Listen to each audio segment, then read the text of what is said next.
Hello everyone. My greetings to one and all. I am Poonam Vohra from Economics Learning Center. This is the 17th session on Theory of Income and Employment.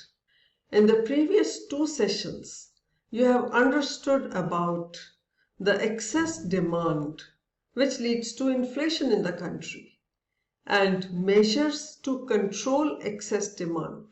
This session focuses on deficient demand, that is, what leads to deflation in the economy.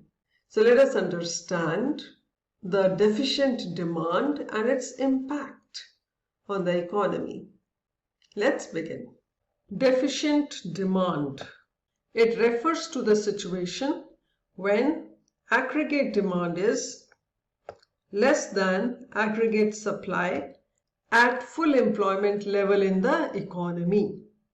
It arises when planned aggregate expenditure falls short of aggregate supply at the full employment level, and this gives rise to deflationary gap.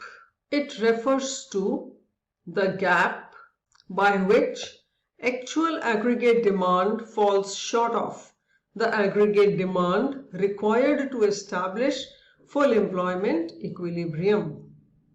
During deficient demand, equilibrium is determined at less than full employment equilibrium. In such a situation, there exists involuntary unemployment in the economy. Let's understand this concept with the help of a diagram. On x-axis, output. On y-axis, aggregate demand is taken. It has been understood earlier also that equilibrium is achieved where there is equality of aggregate demand and aggregate supply. That is point A. It indicates full employment equilibrium. Now, because of decrease in demand, there is decrease in investment expenditure, represented by C plus I minus delta I. So, aggregate demand falls, which is exhibited by the downward shift of the aggregate demand. So, corresponding to point A is point B on the new demand curve. So, the gap between the two aggregate demands, that is AB, is deflationary gap. Demand is deficient, maybe because of fall in the propensity to consume or rise in the propensity to save, due to increase in taxes, due to fall in investment, decrease in government expenditure, rise in imports, fall in exports. Any one, few, or all of these reasons result in decrease in disposable income. Due to deficient demand, there will be then an increase in inventory because goods will not be sold. It will force the producers to plan for lesser production for the subsequent time period. So the planned output will reduce. It will cause involuntary unemployment. It will result in, so the deficient demand will result in fall in prices due to lack of demand for goods and services. Now assess yourself. 4 options are given. Pick up the correct option.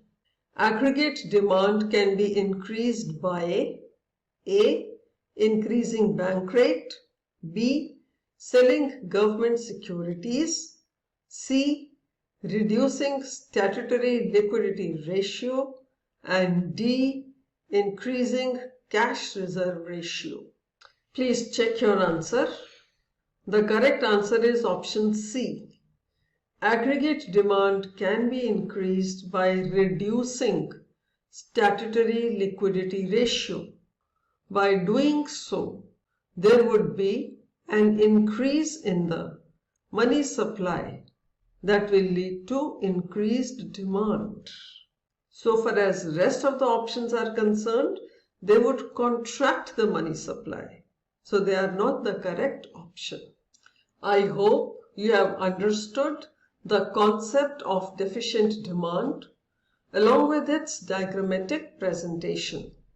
I am sure you are clear about the reasons and its impact on the economy. With this, the session comes to an end. The next session would focus on measures that can be adopted to correct the situation of deficient demand. Till then, keep reading and keep learning.